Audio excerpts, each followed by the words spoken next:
Hello, welcome to e student. इस video में हम डिस्कस करने वाले हैं अबाउट टर्म्स इन बायोमॉलिक्यूल्स। यहाँ पे मैंने एक ग्लॉसरी बनाई है जिसमें मैंने लिस्ट आउट किया है वो सारे टॉपिक्स जो कि आज हम डिस्कस करने वाले हैं। सबसे पहला है biomolecules, secondly chiral and achiral carbons, third हम डिस्कस करेंगे अबाउट आइसोमेरिज्म। आइसोमेरिज्म में हम लोग 3 टाइप्स के आइसोमर्स को ब्रॉडली देखेंगे।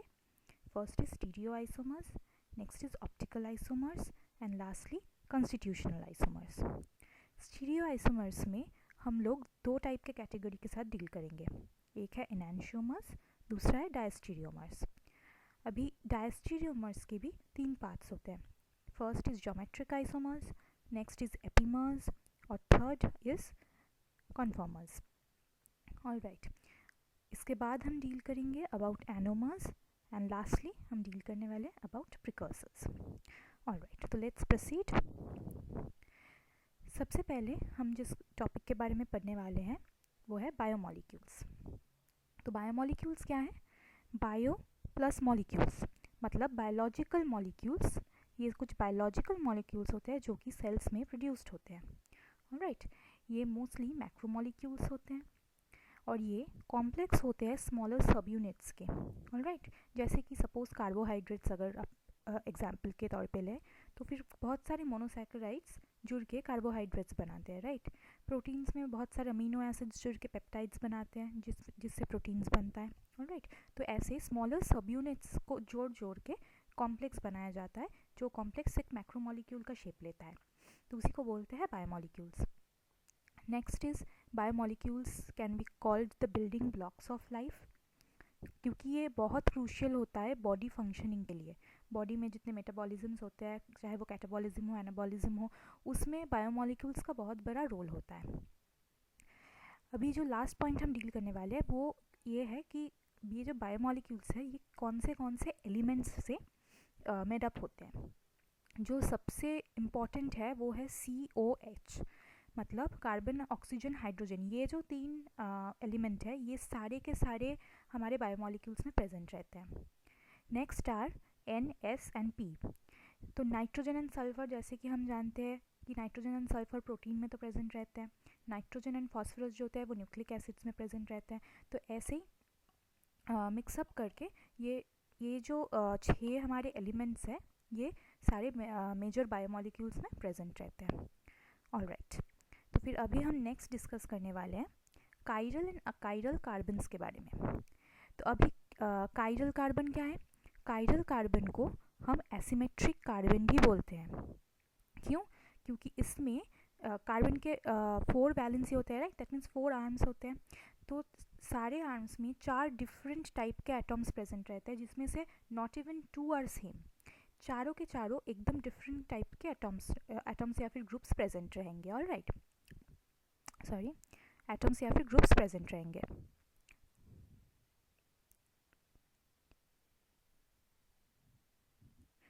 ऑलराइट, और ये जो कायरल कार्बन रहता है वो नॉर्मली sp3 हाइब्रिडाइजेशन में प्रेजेंट रहता है। ऑलराइट, तो फिर अगर हम कायरल कार्बन का हम एग्जाम्पल लेना चाहें तो फिर वो कैसा दिखेगा? सपोज ये मेरा कार्बन है और ये इसके 4 आर्म्स हैं, तो फिर ये सारे आर्म्स में डिफरेंट टाइप के ग्रुप्स रहेंगे। Alright, not even 2 will be same. तो ये जो मेरा कार्बन हो जाता है ये मेरा हो जाता है कायरल कार्बन, जिसको हम ऐसे एक स्टार से डिनोट करते हैं। ऑलराइट, तो अभी कायरल अगर मेरा एसिमेट्रिक कार्बन होता है तो फिर मेरा अकायरल क्या होगा? अकायरल है symmetric carbon. Achiral symmetric carbon है, मतलब 2 या फिर 2 से ज़्यादा ग्रुप्स जो होते हैं कार्बन के आर्म्स पे वो सेम होंगे। ऑलराइट, जैसे कि फॉर एग्जांपल अगर ये मेरा कार्बन है और ये उसके चारों ग्रुप्स है, सपोज ये दोनों में ही X है, तो फिर ये मेरा हो गया अकायरल या फिर सिमेट्रिक कार्बन। ये भी मेरा अकायरल कार्बन ही होगा। अगर यहाँ पे एक डबल बॉन्ड होता है ना तो फिर ये भी मेरा अकायरल कार्बन ही होगा। ऑलराइट, अभी नेक्स्ट आते हैं कायरल सेंटर्स क्या होता है। कायरल सेंटर्स क्या होता है? सपोज आपके पास कोई कंपाउंड है, उस कंपाउंड में एक या फिर एक से ज़्यादा अगर कायरल कार्बन प्रेजेंट रहते हैं तो फिर उन कंपाउंड्स के उन कार्बन्स को हम बोलते हैं काइरल सेंटर्स। तो क्या हुआ कि एक कंपाउंड जिसमें काइरल कार्बन्स प्रेजेंट है, एक या फिर एक से ज़्यादा काइरल कार्बन्स प्रेजेंट है, तो फिर वो जो काइरल कार्बन्स रहते हैं उन्हीं को हम बोलते हैं chiral centres of that compound. Alright, next point में क्या दिया हुआ है, कंपाउंड्स विथ वन और मोर काइरल सेंटर्स। तो फिर कंपाउंड्स जो जिसमें काइरल सेंटर्स है, मतलब कि जो काइरल कंपाउंड्स है वो सारे non super imposable mirror images देते हैं, और जो अकाइरल कंपाउंड्स है वो सुपर इम्पोजेबल मिरर इमेजेस देंगे।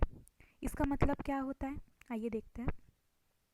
मैंने यहाँ पे गूगल से एक इमेज लिया है फॉर बेटर अंडरस्टैंडिंग। सपोज कि ये मेरा एक कंपाउंड है जिसमें हम देख रहे हैं कि यहाँ पे एक काइरल कार्बन प्रेजेंट है। ये रहा मेरा काइरल कार्बन प्रेजेंट है यहाँ पे, राइट, क्योंकि ये चारों ग्रुप्स में देखिए डिफरेंट ग्रुप्स प्रेजेंट है यहाँ पे। और यहाँ पे अगर एक मिरर दे देता है तो फिर ये रहा उसका मिरर इमेज, राइट। तो अभी कैसे एक्चुअल में देखते हैं कि ये सुपर इम्पोजेबल मिरर इमेजेस दे रहा है कि नहीं दे रहा है। जो आपका मिरर इमेज मिला ना, उसी को हम 180 डिग्री रोटेट कर देते हैं, 180 डिग्री रोटेट करते हैं। उसके बाद ये जो मेरा कंपाउंड निकला, इसको हम पहले वाले कंपाउंड के साथ एक बार कंपेयर कर लेते हैं। अगर एकदम आइडेंटिकल होता है तो फिर उसका मतलब हुआ कि वो सुपर इम्पोज्ड हो रहा है, अगर आइडेंटिकल नहीं होता है तो फिर मतलब नॉन सुपर इम्पोजेबल है। जैसे कि इसमें अगर आप देखो तो फिर ये वाला जो कंपाउंड है ये और इसका जो ये पहला वाला कंपाउंड था ये एकदम सेम है, तो मतलब कि ये सुपर इम्पोज्ड हो रहा है। तो फिर ये अकाइरल कार्बन है, और यहाँ पे सुपर इम्पोज नहीं हो रहा है क्योंकि ये काइरल कार्बन यहाँ पे प्रेजेंट है, राइट। लेकिन ऐसे तो आपको हमेशा ये वाले फॉर्म में तो हमेशा हमें डायग्राम दिए रहते नहीं हैं, हमें नॉर्मली फिशर प्रोजेक्शंस में ही दिए रहते हैं। तो फिर कैसे समझे कि वो कोई कंपाउंड वो सुपर इम्पोजेबल होगा कि नहीं। तो फॉर एग्जांपल अगर हम ग्लूकोज को ले लेते हैं, ऑलराइट, ग्लूकोज को लेते हैं, ये मैंने फिशर प्रोजेक्शंस में ड्रॉ कर रही हूँ, CH2OH,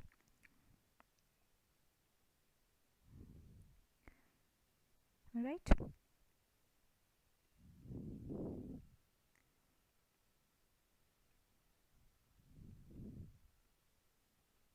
तो फिर ये रहा मेरा डी ग्लूकोज, ये रहा मेरा डी ग्लूकोज। अगर यहाँ पे एक मिरर रख लेते हैं हम और इसका हम मिरर इमेज लेते हैं, तो फिर ये कुछ ऐसा दिखेगा।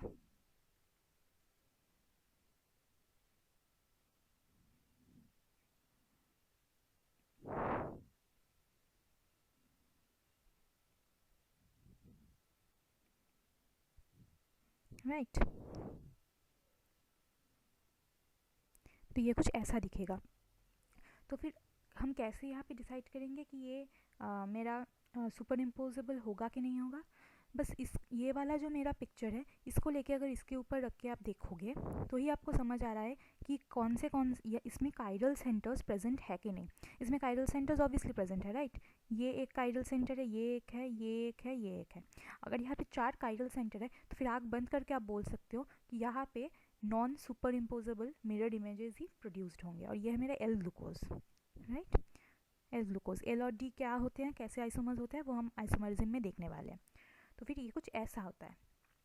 फॉर एग्जाम्पल अगर आप इथेनॉल को लेते हैं, CH2OH, तो इसको हम ज़रा डायग्रामेटिक फॉर्म में देखते हैं।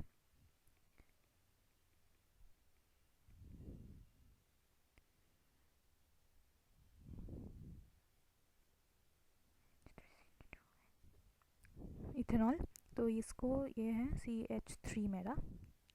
अगर इसका हम मिरर इमेज लेंगे तो फिर ऑब्वियस सी बात है कि इसमें कुछ डिफरेंस तो आएगा नहीं, है ना, कोई डिफरेंस नहीं है। अगर आप लोग ठीक से देखें, आप इसको 180 डिग्री रोटेट करें ना करें एकदम सेम टू सेम ही होने वाला है। तो फिर इसका मतलब क्या होता है कि ये सुपर इम्पोजेबल मिरर इमेज देगा। आई होप कि आप लोगों को समझ आ गया है कि सुपर इम्पोजेबल मिरर इमेज और non super imposable mirror images क्या होते हैं। ऑलराइट, तो फिर अभी हम मूव कर रहे हैं टू आइसोमेरिज्म। ऑलराइट, तो आइसोमेरिज्म क्या होता है, कोई भी दो कंपाउंड्स जिसके सेम मॉलिक्यूलर फार्मूला हो बट डिफरेंट स्पेशल कॉन्फ़िगरेशन हो, उन्हीं को हम बोलते हैं isomerism, isomers.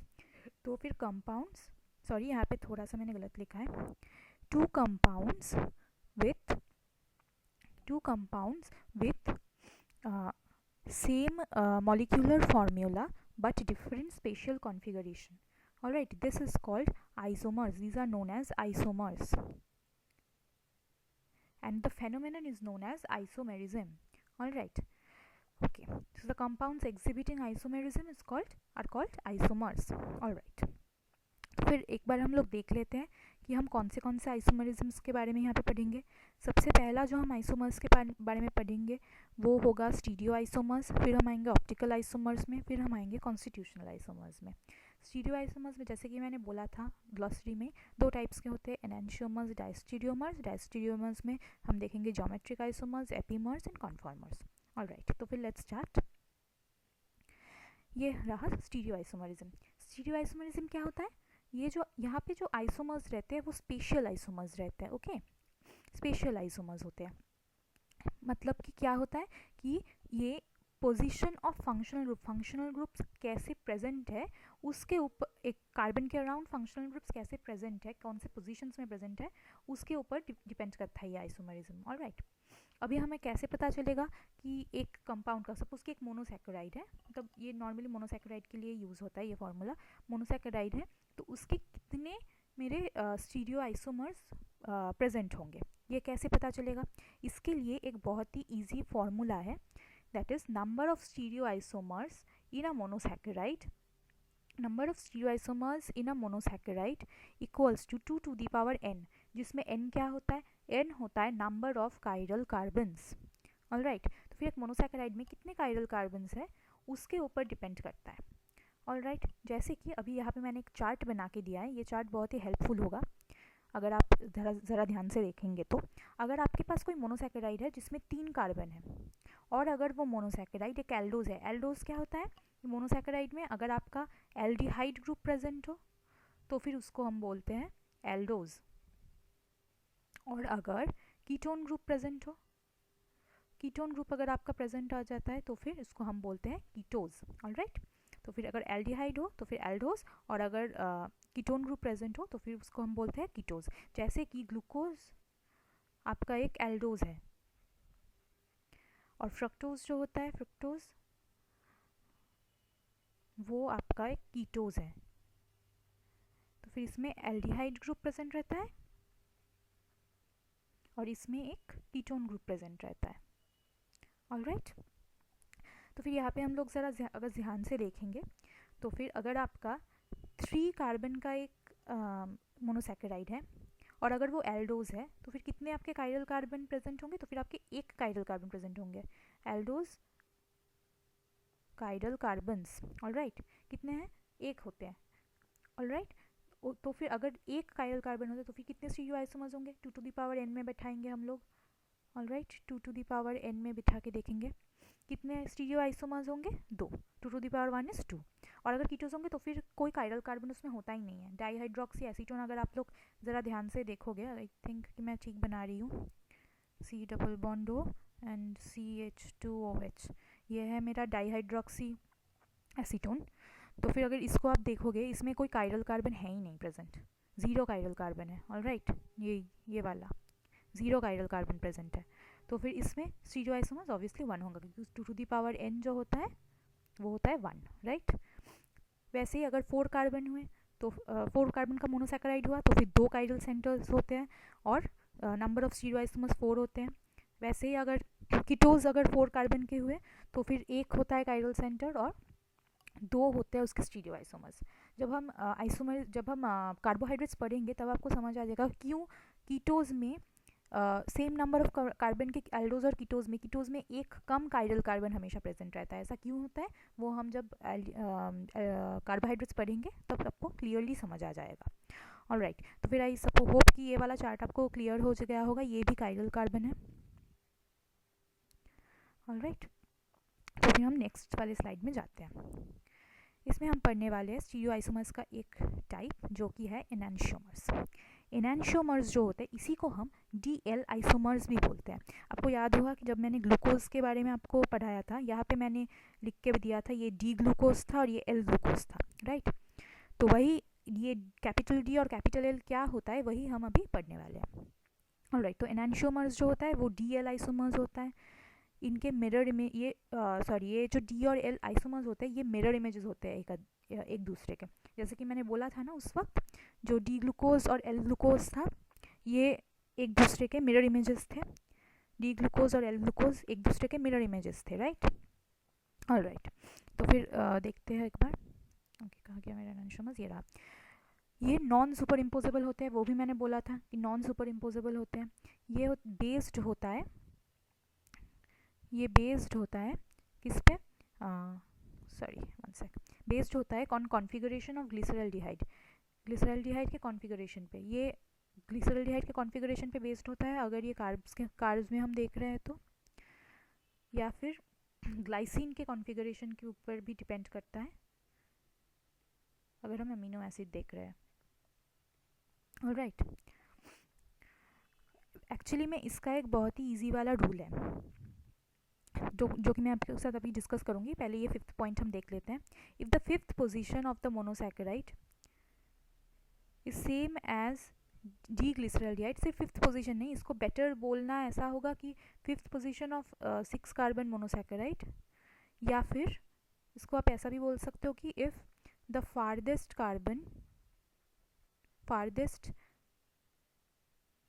chiral carbon from the functional group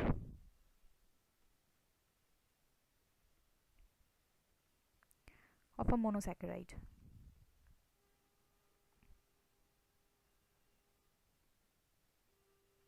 Alright, is same as D-glyceraldehyde, it is a D sugar or D monosaccharide, and if it is the same as L-glyceraldehyde then it is an L sugar or L monosaccharide. Alright, यहाँ पे हम लोग देख लेते हैं। ये मेरा Fisher projection में डी ग्लिसरल्डिहाइड का स्ट्रक्चर मैंने लिया है, ये भी स्ट्रक्चर्स मैंने गूगल से ही लिया है। तो फिर ये वाला जो आप देख रहे हो ये मेरा डी ग्लिसरल्डिहाइड है।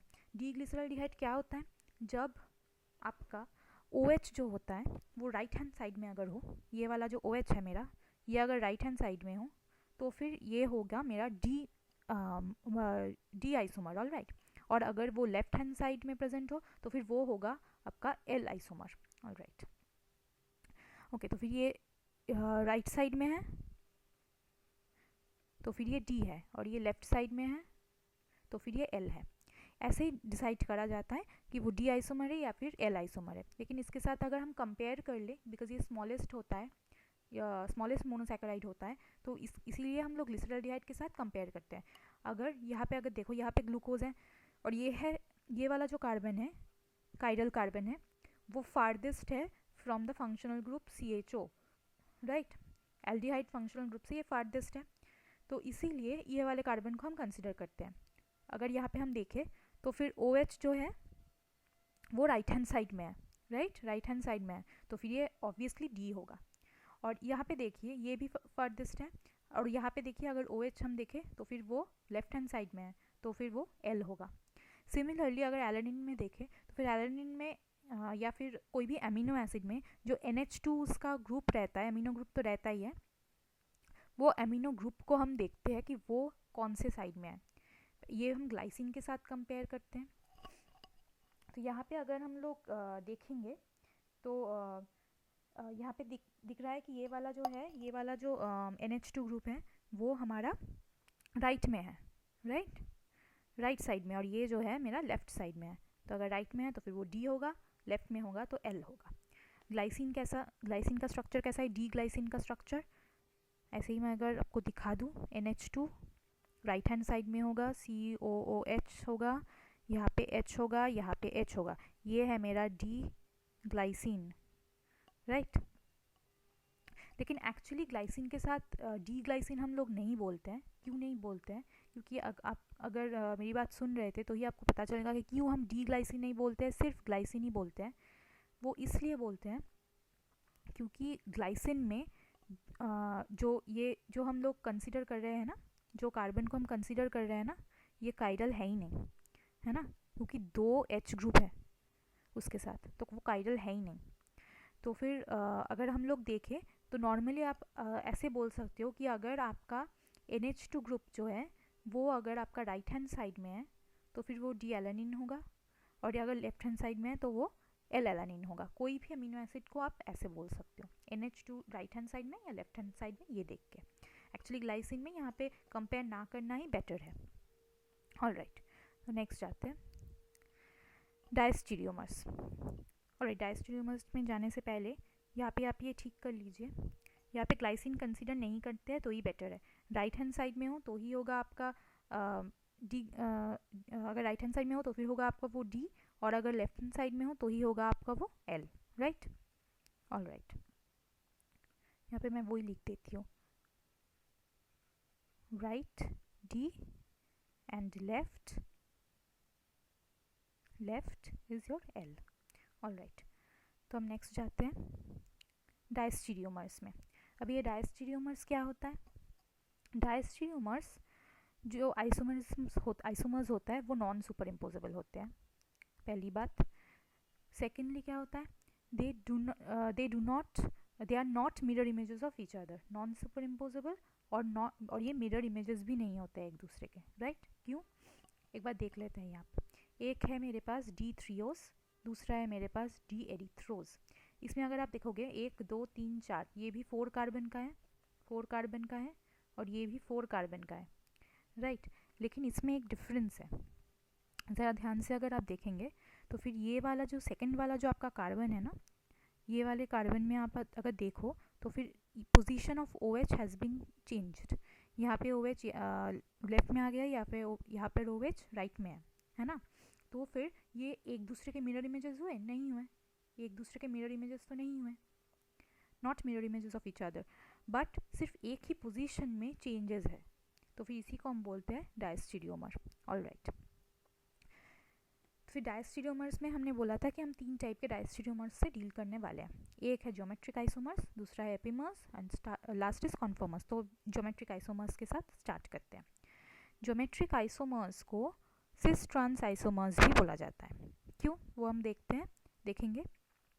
जो अगर ये ट्रांस फॉर्म में हुआ तो फिर वो लीनियर होगा, सिस में हुआ तो फिर वो उसमें बेंड जाएगा। ऑलराइट, ये लीनियर नहीं होगा। क्यों नहीं होगा? बिकॉज सिस फॉर्म में स्टेरिक हिंड्रेंस बहुत हाई होता है। ऑलराइट, अभी एक बार हम लोग डायग्राम से समझने की कोशिश करते हैं, ज़रा ध्यान से देखिए। ये है मेरा ट्रांसफॉर्म, राइट। ट्रांस में ये रहा मेरा एक बल्कि ग्रुप, और ये रहा मेरा दूसरा ग्रुप, ये तो H है। इसमें स्टेरिक हिंड्रेंस होने की जो प्रोबेबिलिटी है वो बहुत ही लेस है, ऑलमोस्ट क्लोज टू 0 है, क्योंकि यहाँ पे तो नहीं हो पा रहा है ना। यहाँ पे पहले तो डबल बॉन्ड है, तो फिर मतलब इस बॉन्ड के साथ रोटेशन करना थोड़ा मुश्किल भी है। तो फिर और यहाँ पे जो 2 मेरे ग्रुप्स हैं वो एकदम ऑपोजिट साइड्स में है, तो फिर यहाँ पे जो स्टेरिक हिंड्रेंस होने की प्रोबेबिलिटी जो है वो बहुत कम हो जाती है। स्टेरिक हिंड्रेंस क्या है? अगर 2 बल्कि ग्रुप एकदम पास रहेंगे तो फिर इनमें रिपल्शन के चांसेस बहुत हाई हो जाते हैं। ऑलराइट, अगर बल्कि ग्रुप्स बहुत दूर रहेंगे तो फिर इनमें रिपल्शन के चांसेस बहुत लो होते हैं, क्योंकि बहुत दूर है, एक दूसरे के फील्ड में तो आ नहीं रहे हैं इसलिए। तो फिर अगर हम इसी कॉन्सेप्ट को लेकर देखें, ट्रांस में ये steric hindrance almost close to 0 होता है, ऑलमोस्ट होता ही नहीं है। लेकिन सिस में अगर आप देखेंगे ना तो फिर ये देखिए, ये दोनों जो ग्रुप्स है कितने क्लोज पे है।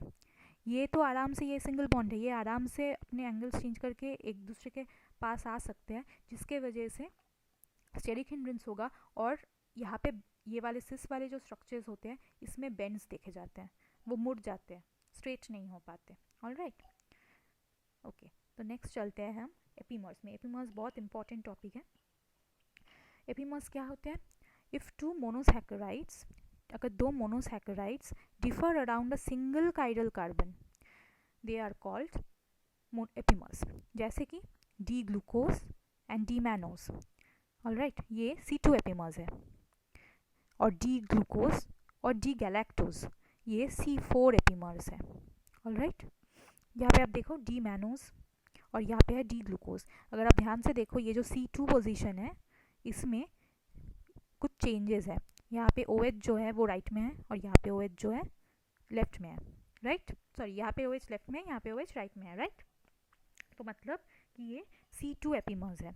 और वैसे ही अगर आप डी गैलेक्टोज और डी ग्लूकोज को देखो तो फिर वो C4 एपिमर्स है। C4 पोजीशन पे आप लोग एक बार नोटिस करो, C4 पोजीशन को आप लोग नोटिस करो। यहाँ पे OH जो है वो राइट में है, यहाँ पे OH जो है वो लेफ्ट में है, राइट। ऑल राइट, तो यहाँ पे राइट में आता है, यहाँ पे लेफ्ट में आता है। तो फिर आपको समझ आ गया होगा कि एपिमर्स क्या होता है। वैसे ही अगर हम लोग वो पहला वाला डायग्राम देखें ना डायस्टेरियोमर्स में, ये वाला जो डायग्राम था थ्रियोज और एरिथ्रोज, देखो आप ये दोनों भी C2 एपिमर्स होंगे, C2 एपिमर्स होंगे। क्यों? क्योंकि ये वाला जो अगर C2 वाला जो पोजीशन है वहीं पे OH का पोजीशन चेंज हो रहा है। All right, okay. तो फिर एपिमर्स के बाद हम लोग आते हैं कॉन्फर्मर्स में। कॉन्फर्मर्स क्या होता है? कॉन्फर्मर्स को हम कॉन्फर्मेशनल आइसोमर्स भी बोलते हैं। All right, so isomers can be interconverted by rotations about single bond, no need to break bonds। तो ये कुछ ऐसे आइसोमर्स होते हैं जिनमें एक से दूसरे में कन्वर्ट करने के लिए, एक आइसोमर से दूसरे आइसोमर में कन्वर्ट करने के लिए आपको कोई बॉन्ड ब्रेकेज की ज़रूरत नहीं पड़ेगी।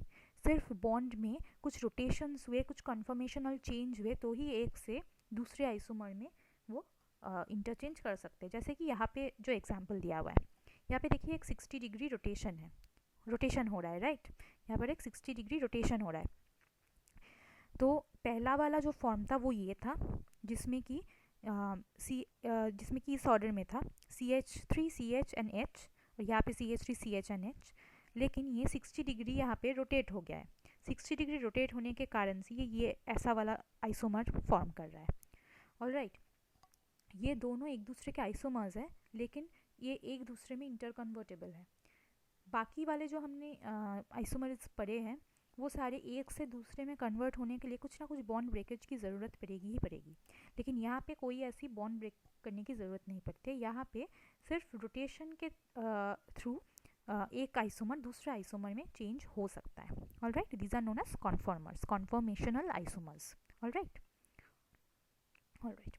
तो अभी हम आते हैं ऑप्टिकल आइसोमर्स में। ऑप्टिकल आइसोमर्स क्या होते हैं? One sec. Optical isomers are two compounds having same number and same kind of atoms and bonds with different spatial arrangement of atoms। हमने अभी कुछ ही देर पहले हमने एनांशियोमर्स पढ़ा था, DL आइसोमर्स, वो एक दूसरे के ऑप्टिकल आइसोमर्स होते हैं। ऑल राइट, जो भी एनांशियोमर्स होते हैं ना वो सारे ही एक दूसरे के ऑप्टिकल आइसोमर्स होते हैं। दीज कंपाउंड्स, ये जो ऑप्टिकल आइसोमर्स होते हैं वो non super imposable mirror images देगा। देखिए आप एकदम एनांशियोमर्स में जो हमने प्रॉपर्टीज़ पढ़ी थी वही आ रहा है, non super imposable mirror images. These non super imposable mirror images are known as enantiomers, हमने पढ़ा था अभी। They have the ability to rotate plane polarise light. मतलब कि अगर आपका कोई प्लेन पोलराइज लाइट आ रहा है जिसमें कोई रोटेशन नहीं है, ऑल राइट, एकदम प्लेन पोलराइज लाइट आ रहा है, सपोज कि ऐसा रीडिंग देगा, तो पोलरीमीटर में सपोज ऐसा रीडिंग देगा, तो ये जैसे ही ये वाले कंपाउंड से होके गुजरता है ना, ये लाइट जैसे ये वाले कंपाउंड से होके गुजरता है, इसमें कुछ डिफ्रैक्शंस दिखने को मिलते हैं। ऑल राइट, डिफ्रैक्शंस देखने को मिलते हैं। अगर ये राइट में बेंड हो रहा है तो फिर हम इसको बोलते हैं स्मॉल डी या फिर प्लस, जिसको हम बोलते हैं डिक्स्ट्रो रोटेटरी। और अगर ये लेफ्ट में घूमता है कंपाउंड, अगर इस लाइट को लेफ्ट में घुमा रहा है तो फिर हम इसको डिनोट करते हैं स्मॉल एल या फिर माइनस से, जो और उसका मतलब होता है कि ये लीवो रोटेटरी है। अगर कोई कंपाउंड प्लेन पोलराइज लाइट को राइट में रोटेट करता है तो हम उसको डिक्स्ट्रो रोटेटरी बोलते हैं, डिनोट करते हैं स्मॉल डी या फिर प्लस से। और अगर वो प्लेन पोलराइज लाइट को लेफ्ट में रोटेट कर रहा है तो फिर हम उसको बोलते हैं स्मॉल एल और या फिर माइनस से, तो फिर हम उसको बोलते हैं लीवो रोटेटरी और डिनोट करते हैं स्मॉल एल या फिर माइनस साइन से। ऑल राइट, ये बहुत इंपॉर्टेंट है। और ये स्मॉल डी स्मॉल एल को प्लीज़ आप लोग कैपिटल डी और कैपिटल एल के साथ मिक्सअप मत करना। यहाँ पे डिक्स्ट्रो रोटेटरी लीवो रोटेटरी का स्मॉल डी स्मॉल एल है और एनांशियोमर्स का कैपिटल डी कैपिटल एल है। क्यों मैं बोल रही हूँ? क्योंकि नेक्स्ट वाले पॉइंट में क्लियर हो जाएगा। दिस रोटेशन, ये वाला जो रोटेशन होता है ना वो इस फैक्ट पे डिपेंड नहीं करता है कि वो कंपाउंड डी फॉर्म में है या एल फॉर्म में है? डी फॉर्म में है, डी फॉर्म में भी हो सकता है कंपाउंड, कोई कंपाउंड एल फॉर्म में भी हो सकता है। इस पे डिपेंड वो नहीं करता है कि वो डेक्स्ट्रो रोटेटरी होगा या फिर लीवो रोटेटरी होगा। कोई भी कंपाउंड, सपोज कोई कंपाउंड है जो कि है आपका डी फॉर्म में, लेकिन वो लीवो रोटेटरी भी हो सकता है, वो डेक्स्ट्रो रोटेटरी भी हो सकता है। कोई कंपाउंड आपका एल फॉर्म में है, वो भी आपका लीवो रोटेटरी हो सकता है, वो आपका डेक्स्ट्रो रोटेटरी भी हो सकता है। लेकिन सपोज कि ग्लूकोज ही हम लोग अगर कंसिडर करें, तो फिर अगर उसका डी फॉर्म डेक्स्ट्रो रोटेटरी है तो फिर उसका एल फॉर्म जो होगा वो लीवो रोटेटरी ही होगा। सॉरी जो उसका, हाँ, वो जो उसका एल फॉर्म होगा वो लीवो रोटेटरी ही होगा हमेशा। तो फिर पहले एक बार जो पॉइंट्स दिए हुए हैं वो एक बार डील कर लेते हैं। A compound that has D configuration may be small d और small l, a compound that has L configuration may be small d or small l. Okay, but D and L forms are same compounds. Of the same compounds, enantiomers will rotate the plane polarized light the opposite direction but in the same degree. Degree जो है वो उसका same रहेगा, same amount में rotation होगा। अगर same compound का D और एल आइसोमर है तो फिर जो लाइट रोटेट होगा वो ऑपोजिट डायरेक्शन में तो होगा, लेकिन वो सेम डिग्री में रोटेट होगा। ऑलराइट, अगर कोई कंपाउंड अगर उसका डी फॉर्म उस एक लाइट को अगर +42 में रोटेट करता है तो फिर उसी कंपाउंड का जो एल फॉर्म होगा वो उसको -42 में ही रोटेट करेगा। Alright, that is if the term d form, if the d form of a compound is small l, l form of the same compound will be small d. Alright, यहाँ पे मैंने example दे के रखा है। जो मेरा D fructose है वो एक लीवो रोटेटरी कंपाउंड है। मैंने बोला था कि डी एल भी हो सकता है, तो वो लीवो रोटेटरी कंपाउंड है जो कि -92 डिग्री में लाइट को, प्लेन पोलराइज लाइट को रोटेट करता है। सिमिलरली जो एल फ्रुक्टोज है मेरा, वो प्लेन पोलराइज लाइट को +92 डिग्री में रोटेट करेगा, तो फिर वो डेक्स्ट्रो रोटेटरी है। ऑलराइट, अगर सिमिलरली अगर मेरा डी ग्लूकोज है, डी ग्लूकोज +52 डिग्री में रोटेट करता है, वो डेक्स्ट्रो रोटेटरी होता है, और एल ग्लूकोज जो होता है वो -52 डिग्री में रोटेट करता है, वो लीवो रोटेटरी होता है। I hope it's clear now. Alright, अभी हम आते हैं कॉन्स्टिट्यूशनल आइसोमर्स में। कॉन्स्टिट्यूशनल आइसोमर्स क्या होता है? Constitutional isomers, they have the same molecular formula, they have the same molecular formula but they have different connectivity. इसका मतलब क्या हुआ? डिफरेंट कनेक्टिविटी का मतलब क्या हुआ? सपोज ये वाला पहला वाला जो मेरा फॉर्म है, इसमें देखो आप 1 प्रोपेनॉल लिखा हुआ है।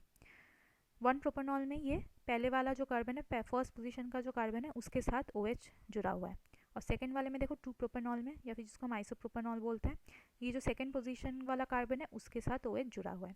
ऑल्दो कॉन्स्टिट्यूशनल आइसोमर्स उतना इंपॉर्टेंट नहीं होता है हमारे पॉइंट ऑफ व्यू से। ऑलराइट, तो फिर हम नेक्स्ट पॉइंट पे आते हैं, एनोमर्स। एनोमर्स अब क्या होते हैं? एनोमर्स मोनोसैकेराइड्स में देखे जाते हैं। 2 monosaccharides that differ in configuration around hemiacetals और हेमीकीटल्स। हम जब कार्बोहाइड्रेट्स पढ़ेंगे तब हम देखेंगे कि कोई भी मोनोसैकेराइड नॉर्मल फिशर वाले प्रोजेक्शन में प्रेजेंट नहीं रहते हैं, वो साइक्लिक स्ट्रक्चर ले लेते हैं। ऑलराइट, तो वैसे ही साइक्लिक स्ट्रक्चर लेने के टाइम पे वो लोग हेमीएसिटल्स या फिर हेमीकीटल्स फॉर्म करते हैं OH के साथ रिएक्ट करके। ऑलराइट, जैसे कि यहाँ पे अगर मैं एक बार दिखाने की कोशिश करूँ, 1 सेक, हाँ यहीं पे देखते हैं। सपोज कि ये ग्लूकोज ये वाला जो CHO है, इसके साथ ये 5th वाला जो मेरा जो फार्देस्ट कायरल कार्बन है उसका OH जो है वो रिएक्ट करता है। ऑलराइट, ये ऐसा रिएक्शन करके ये एक साइक्लिक स्ट्रक्चर फॉर्म कर देगा, यहाँ से H2O निकल जाएगा और एक साइक्लिक स्ट्रक्चर फॉर्म होगा। वैसे ही अगर ये कोई कीटोज हुआ तो फिर उसके सेकंड जो कार्बन है उसके साथ डबल बॉन्ड O रहता है, उसके साथ रिएक्ट करेगा, रिएक्ट करके उसमें भी एक साइक्लिक स्ट्रक्चर बनाएगा। तो फिर ये वाले जो कार्बन्स रहते हैं ना, C1 या एल्डोज के केस में और C2 फ्रक्टोज के केस में, 1 सेक, हाँ, C1 एल्डोज के केस में और C2 कीटोज के केस में, ये जो कार्बन्स होते हैं इन्हीं को हम बोलते हैं एनोमेरिक कार्बन्स। ऑलराइट, इन्हीं को हम बोलते हैं एनोमेरिक कार्बन्स। एनोमेरिक कार्बन्स, क्योंकि यहीं पे वो हेमी एसिटल्स या फिर हेमिकिटल्स फॉर्म्ड होते हैं. Alright, so the carbon where this change occurs is known as anomeric carbon. अब ये जो एनोमेरिक कार्बन होते हैं ना, ये रिड्यूस करते हैं अदर कंपाउंड्स को. इसमें रिडक्शन प्रॉपर्टी होती है.